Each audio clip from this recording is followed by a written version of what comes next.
You sit them in child safety seats. Chase them away from wall plugs.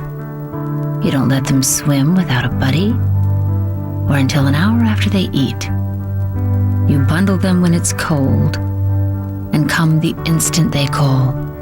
And if they ever need you, you'll always be there. Well, maybe not always. If you can't quit smoking for yourself, maybe you can for them.